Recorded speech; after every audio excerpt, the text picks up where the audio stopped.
One of the most interesting parts of Magic the Gathering has always been its planes and the way that cards and their flavor text can be pieced together to get a bigger picture of the world. However, there are no sets quite as influential in Magic's growth as 2005's Ravnica and its block. And I was lucky enough to sit down and talk about this with Mark Rosewater, the man who led Ravnica's design team 20 years ago and who is currently the head designer for Magic the Gathering, to see what made this block so special. So let's talk about Ravnica, the set that changed Magic forever. Back in the way when Richard first made the game, Magic, no one could predict what Magic would become. Ravnica really was me sort of putting the stake in the ground and saying, okay, we're going to start designing blocks differently. We really made Ravnica in a way that we had never made a block before. It very much shows that idea of, let's not design a set, let's design a block. Ravnica is probably the most influential Magic set I've ever made. Prior to 2005, Magic had found itself in three very distinct eras, with Ravnica being the start of its fourth. But to fully understand why Ravnica was so meaningful, you have to understand where the game was coming from. The history of Magic is we start small. The design's all about the card. And then we start designing things where it's about, the mechanic, the set, the block. Like we start getting bigger and bigger in how we think about things so that there's a wider scope. The first stage of Magic's design began in Alpha and was carried through to Alliances from 1993 to 1996. This was the era where the future of Magic was still unclear, and as such, it was a necessity for cards to stand on their own. The individual card was more important than the set as a whole. With such a small pool to work with, it was vital that any player could take a look at any card and become interested in it. It was only once the game expanded and there were things like tournaments and new sets, and as a result, serious consequences behind card design, that this would begin to change.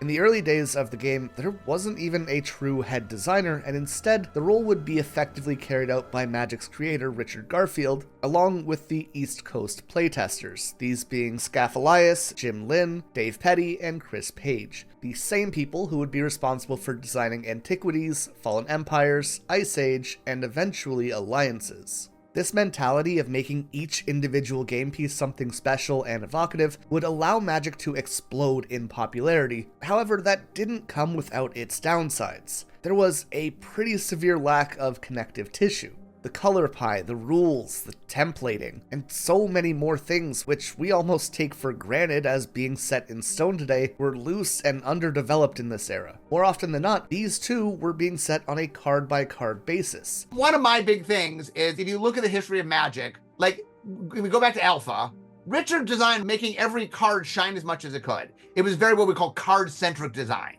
Like, I will make the rules work for each card, whatever's best for that card. The rules would bend to make certain cards work because that card needed it to work that way. And if the game was going to keep growing, it would desperately need to fix these issues. And that brings us to the second stage, starting in Mirage in 1996 and reaching to Prophecy in 2000. The defining feature of this time would be the creation of the block. Rather than designing sets one by one, the R&D team would try and think of each year of Magic with their own identity. These years would be called blocks and would consist of one large set to start things off, and then two smaller sets that would share mechanics and flavor. And while this would absolutely be a great leap forward, it was not a flawless concept yet. These sets would share mechanics, keywords, and settings, but they really lacked a sense of identity which could be latched onto by players. On top of the concept of blocks, though, this era of design was headed by Joel Mick, who insisted on several house-cleaning actions. Joel would lead the shift to 6th edition rules, which would be used until 2010. He took steps to ensure that mechanics and abilities would read the same on each card and be comprehensible to the players. And while not finalized by any means, he would work towards the color pie being tightened up and made more consistent. Stage 3 began with Invasion in 2000 and would continue until Saviors of Kamigawa in 2005. Here, that idea of block identity would become much more solidified, which would allow for both consumers and the design team to have an easier time understanding them. Bill Rose would take the reins as Magic's new head designer, and he would be responsible for ensuring that every player type would receive cards in each set. But also he worked towards all sorts of small changes to ensure that Magic would become a well-oiled machine by intentionally working to clean up all of its rough edges. And that leads us to stage 4. By the time Mark Rosewater took over as head designer, he was under the impression that the best way for Magic to be improved was not to focus on making the existing mechanics and systems better, but instead to ask what it was that Magic was not doing yet, and what the best ways to implement those ideas might be. The 3 areas that he decided on were these. First, institute the block design. He believed that while the team had began working in year-long blocks, the direction they were going wasn't landing properly. Saying, while we've been creating themes for blocks for years, we haven't really been designing blocks. We've been designing sets that go together, not really blocks as an entity. You can almost think of this like stitching a doll together. Up to this point, Magic's design said, hey, we have this midsection, now we just need legs and a head. And sure, you could put these together and have a finished doll, but Mark wanted to focus on thinking ahead and creating the right head and legs to make a cohesive finished product. Second, he wanted to be designing between blocks. There had been something called the block problem, where essentially each year would become too restrictive. What I mean by that is that while all the sets within a block would share mechanics and themes, those would not necessarily be compatible with the next block's cards, or the previous block's cards. For example, the Tempest block introduced the Shadow keyword. How does this coincide with the previous year's Mirage block, where there was a focus on flanking and phasing? There's just not really any real overlap or cohesion. And what this ended up manifesting as at the table is that you would almost always have a deck from block A against a deck from block B, with very little overlap between the cards. And people who had invested in their set A cards would not necessarily be interested in what set B had to offer because it was so drastically different from what their decks looked like. The solution to this was to change how Magic established themes. Originally, deck building looked something like, I'm going to do X, so I should play a lot of cards that do X as well. And so your library would be a pile of cards that was hyper-focused on one thing. So the plan was to soften that focus and to start creating more broad themes. And when we get to Ravnica, you'll see that the majority of the new mechanics are less restrictive, and instead they facilitate the themes of the color that they are working with in a more general sense. Just as a quick example though, Selesnya received the Convoke keyword, a mechanic which allows you to pay for cards in your hand by tapping creatures of the same color. Selesnya is a combination of green and white, both colors which love creating tokens and building wide boards. And so a card with Convoke could ostensibly be put in any green and white deck without clashing with the existing theme. This also meant that when the next block rolled around, the Ice Age block, almost all of the cards you got from Ravnica would still be playable. But this was just the first step. There would also be a conscious effort to plan forward. They weren't just looking at the current year's block anymore, and real thought would be placed into allowing existing themes and playstyles to grow and develop between blocks, rather than worrying about it when they got there. Here, Mark talks a bit about what the modern version of this looks like. And one of the big things now, like one of the things I have to think about is Magic has got into a very what we call an eternal world. Like most popular tabletop format is Commander, which uses all the cards or almost all the cards. And so, we have to think bigger in our designs. So for example, Outlaws of Thunder Junction, the set we just made, like it has 2 mechanics in it, Outlaws and Committing a Crime, that are us trying something new. We're trying to be more backward compatible. I mean, it goes all the way back to like Dominaria and the historic mechanic. Like we're trying to make mechanics that say, hey, here's a new thing. Here's a new way to think about the game. Here's a new theme to build. But our themes are using components that exist in the game and that they're backward compatible in a way that a lot of our mechanics haven't always been backward compatible.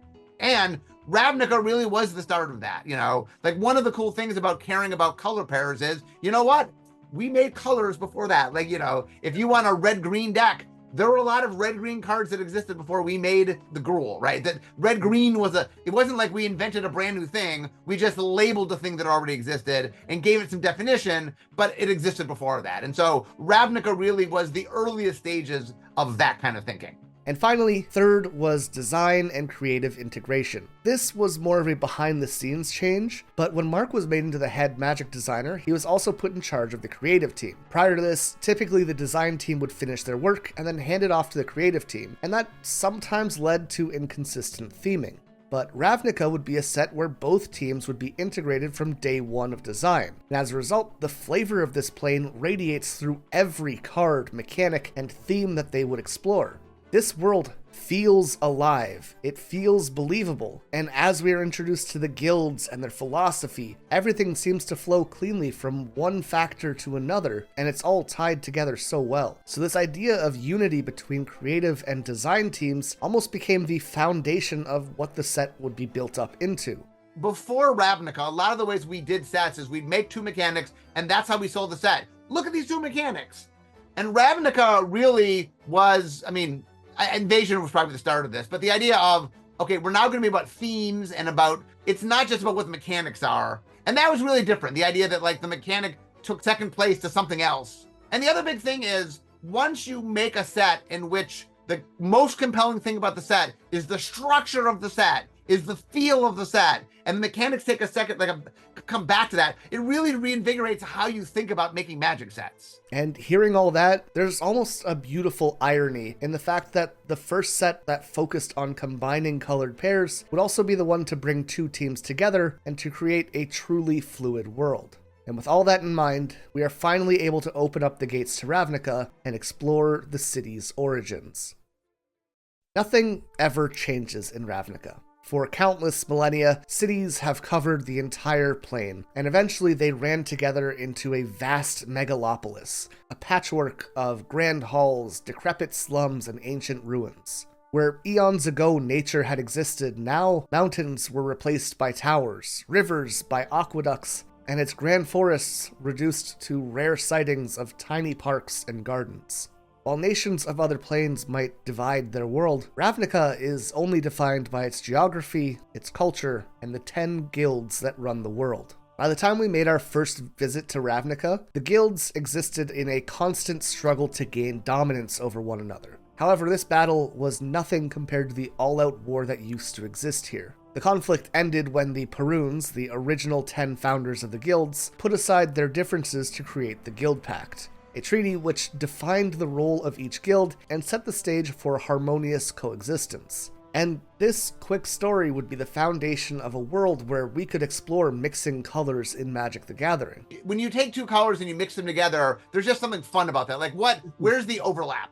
What happens when you take the order of white and the knowledge level of blue and you put them together and you get like, oh, those are the people that love making rules for everything. And like, they're the bureaucrats, and for each one of them, we really found a place for them. Like, okay, what role do these people fill? And it was neat that each guild had its own role, which I really enjoy. However, this would not be the first time that we did this. As we talked about, Invasion would be the first time that themes were really incorporated into Magic's blocks, and Invasion's theme specifically was multicolored cards. The core idea for that block was to implement as many colors together as possible, even introducing the split card mechanic, which would literally let you play two different cards at once to keep in line with this motif of diversity. It also had the domain ability, which would gain power based on the number of different basic lands that you controlled. And you might be thinking, well, what's the big deal about multicolored cards? Well, take a look at this graph here. This shows the percentage of multicolored cards in each individual block from the creation of the game all the way till Ravnica. And as you can see, they were more or less non-existent with the exception of 3 sets. The first time there had ever been any attention put towards multicolored cards was all the way back in Legends. However, this set, as the name suggests, is more focused on the idea of the legendary mechanic rather than specifically mixing colors. The multicolored cards here were more a product of the legendary cards rather than really holding their own identity. And so Invasion was a set unlike any other. Sure, people had mixed colors before, but the idea had never been so directly built into the heart of a set. However, Invasion also had a pretty serious problem at its core: color soup. This is where you play a good stuff deck with all the best cards and you don't really need to focus on a singular identity. Looking back at some of its cards, for example, we have things like Coalition Victory, a win condition on having one of each basic land type on the field. Or you can have Croesus the Purger, who forces players hit by it to discard all the cards in their hand of any one given color. Cards like these were both heavily promoting the idea of diversifying your library with many colors. After all, you want to be able to use the lands that you were playing on the way to hitting that Coalition Victory, just as you want to protect yourself from losing all the cards from one unblocked attack. Sticking with the Croesus example though, at the same time, like, sure, it really fits into that idea of black discarding, but it also is just a generally powerful card. I am just as likely to slot Croesus into a deck if I'm playing Grixis as I am if I'm playing a Coalition Victory or just any generic 5-color deck. Commander players are also super familiar with this idea too. A dude shows up for Commander Night with a Kenrick deck, and you know that suddenly you gotta deal with a pile of generically good stuff. He's got counterspells from blue, he's got taxes from white, ramp from green, removal from black, and I'm sure red also offers something, maybe. It can make decks feel well-rounded, but ultimately they're uninteresting. The theme of your deck shouldn't be just, I don't know, these cards are good, and that's good enough for me. And that is unfortunately what a 5-color list often facilitates. So with this problem in mind, they went in a different direction. But because Invasion had already been a block theme and we were doing Ravnica, it was the first time we repeated a theme. We were doing multicolored again. And so I really wanted to be a multicolor block that's not Invasion. And so first off, Invasion was all about playing lots of colors. It had domain and things like that. So it was about playing 4 and 5 colors. So I'm like, okay, what's the opposite of that? Well, how about playing as few colors as possible? Had to be 2, otherwise it's not multicolor. So I said, okay, let's make it about playing 2 colors. So that's why I ended up on 2 colors. And then Brady Dommermuth was was the creative director, and I pitched to him 10 2-color things, what to do with that. And he came back with, what if they were guilds and it was a city, and that's how we got to the guilds. Now there was a basis to build everything up from. With a block focused on 2-color pairs, the idea of identity was now something that became very important. When all 5 colors are mashed together, everything kinda gets lost in the wash. But now a simple question could be asked. What does it mean to be this color and that color? To ensure that all 10 of the combinations were given equal representation, their introductions would be divided more or less evenly over the 3 sets of the block. As the first and largest set, Ravnica City of Guild was given 4 of these factions, those being Dimir, Selesnya, Boros, and Golgari. Guild Pact followed that by covering the Orzhov, Gruul, and Izzet cards, and finally, Dissension would have Simic, Rakdos, and Azorius. These fundamentally changed the existence of established color dynamics. Up until Ravnica's release, the color wheel had heavily dictated the existence of multicolored cards. What I mean by that is that allied colors, colors which are next to each other on the wheel, would make up the vast majority of what multicolored cards were, while enemy colors, which are opposite to each other, would rarely be touched. Before Ravnica, we treated the ally color pairs differently than we treated the enemy color pairs. That we gave more cards to the ally color pairs. We generally make the ally color pairs stronger. Like we actively would make the enemy color pairs weaker. Like, oh, it's harder to work with your enemy, so it doesn't work as well. And Ravnica said, okay, let's just treat them all the same. Let's just, hey, I want to make 10 pairs. I don't want the enemy pairs to be worse than the ally pairs. Let's just make 10 even equal. And we did them equal in number and equal in power. We just treated them equal for the first time. And like, once we did that once, we're like, what were we doing? Why didn't we do that the whole time? And so it really reinvigorated how we thought about the colors and how we compared the colors. And the other big thing is, once you make a set in which the most compelling thing about the set is the structure of the set, is the feel of the set, and the mechanics take a second, come back to that, it really reinvigorates how you think about making Magic sets. The guilds were used to inform the mechanics, just as the mechanics would be used to flesh out and explore the themes of the guilds in perfect symbiosis. The best way to truly understand just how fluid and connected Ravnica really was as a block, though, is to talk about the guild's philosophies and mechanics so that we can really see the kind of creative and design synergy which previous blocks just didn't have. So let's start with the question, what happens when you combine the Order of White with the Quest for Perfection of Blue? Well, together these will give you the most vile thing known to man, bureaucrats. The Azorius Senate are cold, calculating, and they create the laws of Ravnica. That said, their main goal hardly seems to be to improve things by passing new legislation. Instead, they are more about holding things in place. They decided that the best way to serve Ravnica is to stop anyone from doing anything. Progress means change. Change disrupts order, and so they must hold Ravnica still. Mechanically, Azorius were given the keyword forecast. By revealing a forecast card in your hand and paying a cost, this mechanic allowed a card to activate a modulated version of its own ability. For example, Plumes of Peace usually is an aura that stops a creature from untapping for as long as it's on the field, and typically it costs 3. However, for 2 mana, you could show this card from your hand to tap a creature once each turn. Forecast cards cast down effects from the hand which can't typically be interacted with. If you try to take action by actually playing this card, something that the Azorius would detest, then the enchantment can always be removed. But if you play slowly, you keep the card in hand, these effects can't even be stopped with counterspells, and that's because you aren't even casting the spell. You are simply imposing your will onto the field in the same way that the Azorius impose their will onto Ravnica. White and black together is the balance of life and death, of religion and corruption. So naturally, the Orzhov Syndicate is a religious order, specifically the Church of Deals. This is home to both Ravnica's richest and poorest people. The wealthy are able to buy extended lives and even undeath, returning as spirits to continue ruling from beyond the grave. Meanwhile, the depths of Orzovia are filled with indentured servants who are paying off either their own debt or, more likely, some ancient ancestor who passed their financial obligations down to them. It is this crushing divide which leaves people doubting that the Orzhov worship any god other than coin.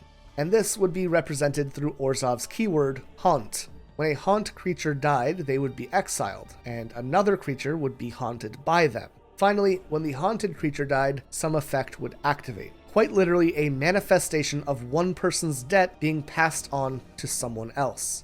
The Boros are the military and police of Ravnica. White's dedication to law and order, mixed with Red's aggression and love for battle. They believe in higher law and are led by the angel Razia in order to ensure that that law is enforced. Usually a discussion that takes place at the end of Razia's fiery blade. All that the Boros care about is their unwavering faith and devotion to the law. And as such, together with the Azorius, they ensure that nothing ever disrupts the peace in Ravnica.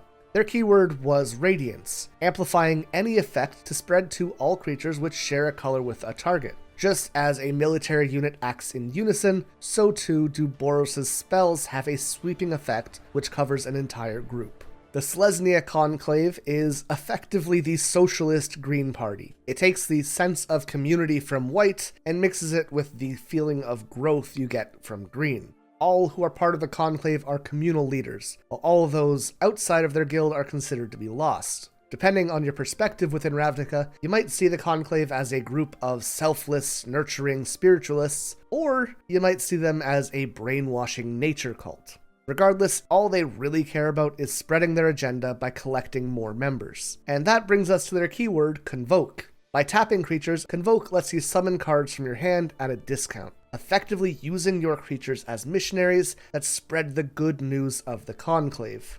Next is the guild that doesn't exist. You take the ruthlessness of black and you mix it with the quest for knowledge that is blue, and together you form House Dimir. This is the secret 10th guild of Ravnica, which exists as a fairy tale meant to keep children in line. If you listen to these folk stories about the guild, you might assume that Dimir agents were hiding in every shadow, serving as the eyes and ears of their leader Zadok. But these stories couldn't be true, right?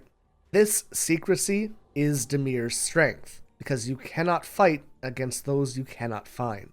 Their keyword was Transmute. By discarding a card and paying its transmute cost, you could tutor your deck for any card with the same mana value. This was an entire mechanic built around tutoring, which in hindsight might not have been a great idea, but in terms of flavor, it is so good. The guild that is all about slipping into shadows, vanishing as if they never existed in the first place, and making people question what they see and hear can simply switch places with another card seamlessly.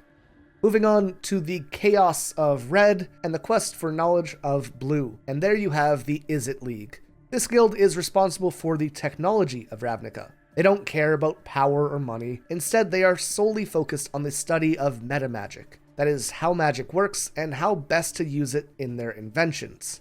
They have such a grasp on controlling Ravnica through their magic that it's said that natural disasters have been completely eliminated. But to be fair, the unnatural disasters caused by their experiments are still very easy to come by. The ISIT keyword was replicate, which is basically multi-kicker. Essentially, you could pay the replicate cost for a card as many times as you want, and then you would be able to create a copy of that spell for each time you replicated it. It is very in line with ISIT's pursuit of studying magic to make the most out of their spells. Now the last blue combination is with green. We have that quest for perfection being tied to the growth of nature, and that is the Simic Combine. While the ISIT had studied to improve their magic and technology, the Simic study as a means of rapidly evolving biology. It's basically a mix of a laboratory, a college, and a zoo, and their experiments can range in purpose from improving the life of average citizens to restoring balance between nature and civilization, or, I don't know, maybe they just want to see what it would be like to make a Sky Swallower even more terrifying. Their keyword was Graft X. Creatures with Graft would come onto the field with X+1/+1 counters. Then, when another creature comes into play, you could move one of their counters onto that new creature. Basically, it was kind of like modular in reverse. It's a never-ending chain of improving future creatures that is perfectly in line with the Simic mentality. This is actually one of the first decks I ever built, and while other people seem to have mixed feelings about the Graft mechanic, I really love it. I have such a soft spot for it. The Cult of Rakdos is the joining of the Chaos from Red with the Sadism from Black. This is the most chaotic guild on the plane, but they do serve their purpose. More than anything, the Rakdos guild members are looking to have a good time, and so they tend to be the entertainment of Ravnica, putting on special shows through their thrill-seeking carnival. But the Rakdos could also be hired to remove obstacles or to kill people. It's a pretty mixed bag, but as long as they're having fun, they don't really care. Basically, other than gaining power, nothing can stop the Rakdos on their quest for hedonism.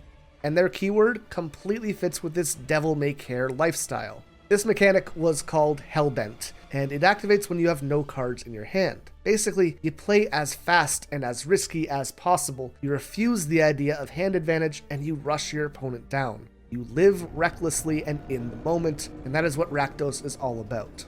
Next up, you have the corruption of black with the growth of green to create the Golgari. They believe that you can't really live until you die, boasting a massive horde of undead to serve under them.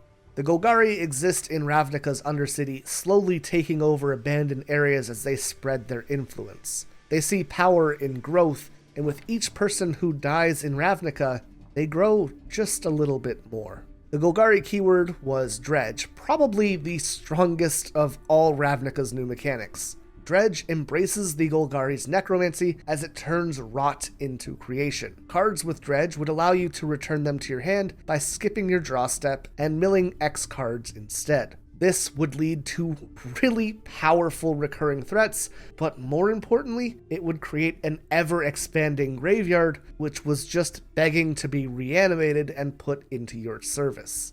Finally, the Fury of Red, with the Instinct of Green, gives you the Gruul clans. They believe that civilization is just a cage for suppressing their desires and making people weak. However, as Ravnica's city continues to grow, the Gruul clan's powers slowly shrink. They're left with nothing but beggars, gangs, and raiding parties who burn down and smash civilization at every chance they get in an attempt to reclaim what has been taken. The Gruul keyword is Bloodlust. If your opponent had been dealt damage before you play a card with Bloodlust, that creature would come onto the field with X+1/+1 counters. Basically, every time you create some kind of bloodshed or destruction, your clan gets pumped up and becomes stronger. As you can see, every guild and their mechanics tie together to create a fluid and cohesive image of Ravnica. Every guild has a role in the city, and together they form a functioning society that feels tangible and alive. By focusing on flavor first, Ravnica is a plane that feels more accessible and understandable than any that came before it, and because of all this depth, players suddenly had a more specific thing to latch onto than just the 5 colors. There's a deeper philosophy that they could connect with. You aren't just a red player, you're a Rakdos player. You're hyper-aggressive, you love fun, and you're chaotic. You're not just a blue player anymore, you're Azorius. You love control, and everyone hates you. I mean, one of the things that we really liked was we wanted each of the guilds to have an ethos, like it meant something. What did it mean to be in the guild? Why would you be in the guild? We wanted players to sort of choose the guild that they associated with, right? We want people to, oh, what guild would you be in? And really, we went all in on factions. That's another big thing that Ravnica did for us is, I don't think we quite understand the power of factions till we made a set like Ravnica. And then we realized, oh my God, this is so powerful. It's just something we do every year, almost every year now. Like we just make sets. How often we do a faction set is something we talk about. And this completely coincided with the idea of changing to more loose themes. Because the goal was now to make generally synergistic cards rather than working with restrictive themes like they had in the past, each guild only needed a few cards to actually have their keywords, while the rest could definitely be incorporated, but could also just be played on their own or with older cards as well. That said, there were also two other big innovations within the Ravnica block, which weren't directly tied to the guilds, those being Shocklands and Hybrid Mana. As a rule, the idea behind Ravnica was the concept of and, red and white, blue and black. But at some point, the question of or was also asked. What if a card could exist not just as both things, but as either thing? While I was doing my experimentation on what color meant, I really got into this idea of what is multicolor. And the thing that fascinated me was the idea that multicolor cards were and. It's red and green. It's white and blue. And I asked the question, I said, well, what if it was or? What does or mean? And so the idea was, well, there's a lot of overlap between colors, or there's some overlap between colors. You know, what if you did a card that could be white or blue? It didn't need to be white and blue. Either white or blue could do it. A white deck could play this, a blue deck could play this. And so the idea of or really fascinated me. And I remember when I created it, I was really excited about it. And I went to show everybody because I made Hybrid Mana. I saw a huge potential, and everybody I showed it to said, yeah, okay, sure. Like nobody was excited by it. Unfortunately, this idea was originally met with lackluster reviews from the design team. At first, no one really shared Mark's enthusiasm for this concept, with Brian Schneider, the lead developer of the set, removing the mechanic altogether to keep this already very large set a bit more manageable. However, after re-evaluation, Brian returned to the idea and decided to bring it in as a vertical cycle. What this means is it wouldn't be hugely intrusive on the set, but there would be a common, uncommon, and rare for each combination to test the mechanic out. Hybrid has gone on to be like one of the most amazing tools. Like it is, like we really have found so many different uses for it. Talking about our toolbox metaphor of the episode, is it really has become something for R&D that's just a super, super valuable tool that we use in a lot of different places. Similarly, Shocklands came from Mark re-evaluating past land mechanics. Tap lands had been seen to be a bit on the weak side, and pain lands were okay, but could still be pushed a bit further before they really felt impactful. Not only that, but to remember to take a damage every time you tap the land for mana became a bit of a memory issue for players as well. It's just one more thing to keep track of.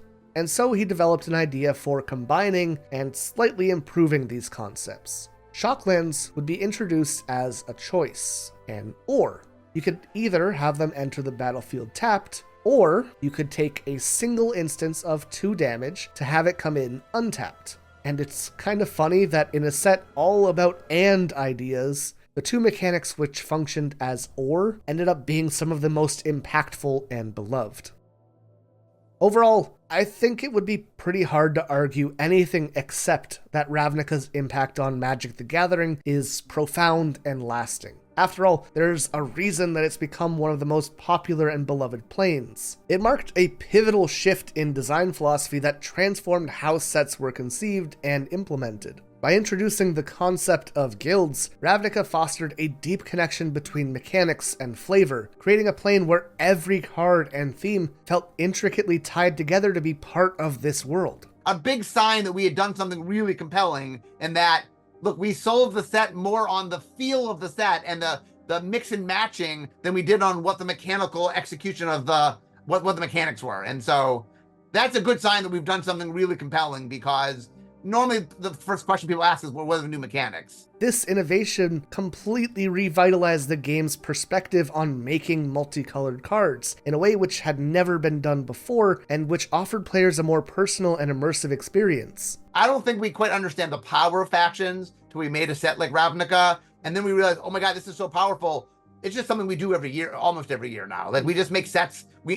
How often we do a faction set is something we talk about because players like factioning so much. Furthermore, Ravnica's approach to block and cross-block design laid the groundwork for future expansions. It emphasized fluidity and synergy across different sets, and this shaped the very foundation of how the game is played today. If we look at Magic's most popular format, Commander, you can see just how much fans love the idea of connecting the puzzle pieces from their old sets with the shiny new toys that they get in each new expansion. And Ravnica was the point where it seems like Magic the Gathering really got a grasp on that idea and implemented it into its own design process so that backwards compatibility and thinking ahead could meet at a perfect crossroad. And all of this combines to make Ravnica not just a beloved setting, but a cornerstone for Magic's evolution. As Magic the Gathering continued to move forward beyond this point, all of the lessons learned from Ravnica would ensure that each new plane, each new story we received, and each new set that we explored would all be given the same attention to detail that made Ravnica a set which truly changed Magic forever.